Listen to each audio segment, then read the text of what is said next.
وجاء إخوة يوسف فدخلوا عليه فعرفهم وهم له منكرون.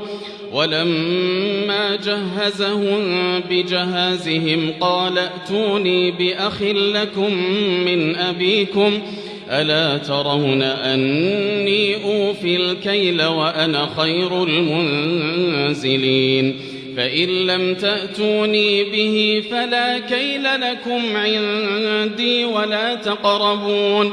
قالوا سنراود عنه أباه وإنا لفاعلون. وقال لفتيانه اجعلوا بضاعتهم في رحالهم لعلهم